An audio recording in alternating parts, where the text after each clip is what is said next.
It's not a revelation to say that people get lost out in the wilderness or in forest areas. We're talking about a different kind of mystery, though. Disappearances that are not caused by predator attacks or criminals hiding out there in the woods or just bad luck. A former cop has put together hundreds of case files regarding clusters of missing persons in national parks where the circumstances are flat out strange. But don't expect any answers from the Park Service.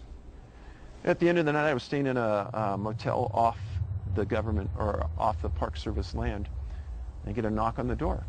The person who confided in law enforcement veteran David Paulides was a government employee who told one heck of a story about people who vanish in national parks, places like Yosemite, but also national forests, including the Toyabe, west of Las Vegas. In the years since the knock at the door, Paulides has scoured small-town newspaper archives and pestered federal agencies for records. He found so many cases of missing people that a planned book became two, filled with more than 400 cases of people who went into national parks but never came out. People disappear in the wilds all the time, and we're talking about something different. These were unusual things that don't make sense, that happen to cluster together in 3 to 4, sometimes as many as 20, 30 people missing at one location. The individual cases are strange enough, Paulides says, but stranger still were the reactions of federal agencies when he asked for public records. And when we FOIA'd them, we got a response back that they don't keep any lists of missing people. The response was not only no, but hell no, he says. So he began putting his own list together and discovered what appears to be nearly 30 clusters of disappearances in national parks and forests, cases which meet a narrow set of odd characteristics. The people who vanish often do so right under the noses of others, in many cases of kids, their parents' noses.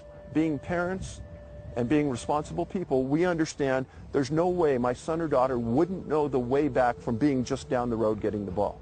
But it happens all the time.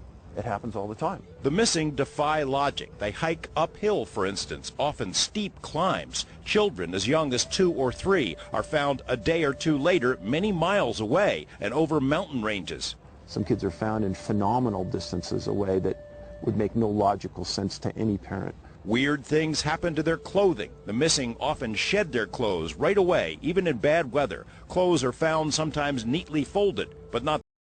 The ranger described to me, if you were standing straight up and you just had your shirt or just had your pants on and you melted directly into your pants, that's what it looked like to him.